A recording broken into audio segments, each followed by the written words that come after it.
Hey guys, D-Pad Danny here, and I love the Game Boy. I love the games. I love the colors the consoles came in. It's just great. I had one growing up, and it provided me countless hours of enjoyment over the years. The Game Boy library is huge, sprawling over 1,000 games released in total across all territories. The system is home to so many classic and memorable games, like Super Mario Land, Legend of Zelda Link's Awakening, and Fish Dude. Remember Fish Dude? But with such a large set of games, there's bound to be some in there that you've never heard of. Which brings us to the game we'll be talking about today, Rolan's Curse.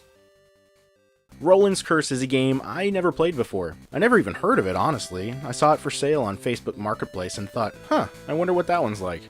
Well, it's an adventure game. At a first glance, it looks kinda like Zelda. You're a dude with a sword, Rolan I assume. You have some hearts here indicating your life, and you have a weapon in a secondary item slot. Yeah, totally Zelda. There's no prompt at the beginning of the game telling you what the story is, so you gotta think the people in town have stuff to say. Okay, so all I get here is, there's a ferocious monster and my quest has started. Nice. Once outside of the town, there's some enemies to kill. You'll notice that you move pretty slow. You have to plan your attacks a little bit and be really deliberate. This isn't great, honestly. No one likes a hero with no sense of urgency.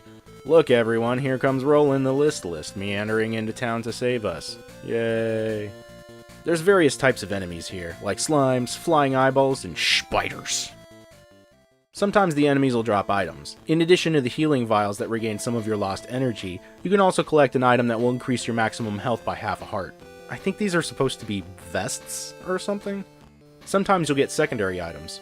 Some of these are helpful, others are not. For example, the pickaxe? Helpful. The chameleon bracelet? Not so much. You can also find a power glove. I love the Power Glove. It's so bad. Weapon options are really limited here. You have your choice of sword and fireball. I think the sword does more damage, but the fireball gives you range. Pew pew! With the lack of direction, you just sort of wander around until you find a doorway to the next sub-area. These act as checkpoints, so if you die, you can continue from the last doorway you entered. You won't start off with full health though, so you'll often want to find an enemy that drops health vials and kill a bunch of them while they respawn. Okay, so this part's kinda weird. It seems like only certain enemy types drop certain kinds of items in each stage. Like, in the first chapter, the slimes drop a bunch of vests, but in the second chapter, they don't. It's another kind of enemy that drops them. I'm really not sure why they programmed it like this. Enemies in general have their own movement and behavioral patterns. The slimes wander aimlessly, the flying eyeballs move in a slow circle before taking off out of the screen, and there's various enemies that walk on a set path. There are some fast ones that spawn from a little cave and then walk to another. These guys can be hard to get around, but they'll stop respawning if one of them drops an item. Using this to your advantage can give you a little bit of extra time to ensure you can get through. Sometimes, though, you just gotta tough it out. This doesn't always work, as some of the baddies dish out a lot of damage. Again, lucky for unlimited continues. There's also a password system if you want to turn it off and come back later. So back to the quest at hand, which is... What were we doing again? Oh yeah, looking for some monster. Searching... Aha! Alright, so the monster here is a slime guy. He does a lot of damage if he touches you, but all you have to do is figure out where to stand when he moves and go in for some attacks when he stops. How about you? After a while he dies. Hooray! The black clouds which hung over Rolan have faded away, but the battle to free the land was far from over. Okay, so we're in another town and our health has reset. Great. Maybe one of these folks will have something useful to say about what the crap is going on in this game. You can see the ocean. Do your best, warrior! Thanks for nothing, Iron Man. So yeah, that's the gist of the game. Play through a few areas, talk to some useless townfolk, and fight a boss. There are a few different types of areas you'll go through, like a forest, cave, castle, beach.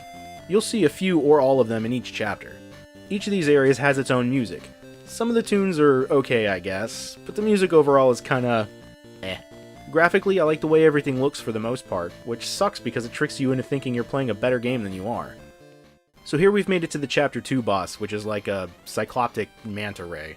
And it's more the same. Like every boss in the game, you just find the sweet spot to avoid getting hit and deal as much damage as you can when you can.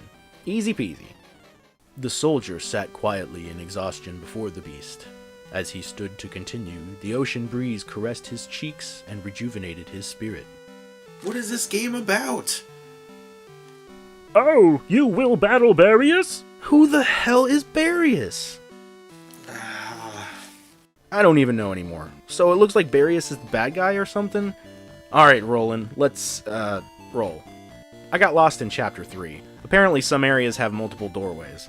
One of them leads you towards the end of the stage, and one of them sends you towards a dead end with some treasure. I guess I chose the right path every time except for this time, but I eventually got turned back around on the right track. Okay, so we get to the third boss, a golem guy. Is this Barius? No idea. Same deal, avoid, damage, etc., etc. Now the demon Barius began to take some shape in his mind. With determination in his stride, he walked on. Okay, another town. Your valor has proven you strong enough to challenge the evil Emperor Barius. Do not be discouraged now. Go and rock that turkey. Rock that. What? So now we know Barius is a demon emperor and deserves to die. I guess simply for the reason of being a demon emperor. The last chapter is pretty short. You'll go through just a few screens before you meet up with Barius. Barius will disperse into 3 orbs as he moves from one corner of the room to the next. Like the rest of the bosses, there are certain areas that are safe to stand in at certain times. I died a few times to him, but again, once you get the pattern down, he's really not that hard. Now, at long last, 2.5 hours later, you destroyed the assumedly evil Barius and saved... well, you defeated Barius. Rolan's curse is... well, it's kind of mediocre. The music isn't memorable, it's really easy to die, there's not a lot of variety in the type of power-ups you get, and it's kind of short. Which, honestly, in this case, really isn't much of an issue because it just means that the game is over sooner. My biggest issue is that there's virtually nothing in the way of actual storytelling. I beat the game, but I still have no idea what this Barius guy did, where I'm at, or why I'm even questing. I guess there's a reason I never heard of this game before now, and the reason is, it's just not that good of a game. Let's see what the ending dialogue says. Barius is no more. Peace rules once again, and the laughter of the people could be heard throughout the land. It was assumed that they left in search of a new adventure beyond the horizon. Their tale of courage will forever live in the hearts of the citizens of Rolan. Wait, what? Roland's the name of the kingdom? Then who the hell are you?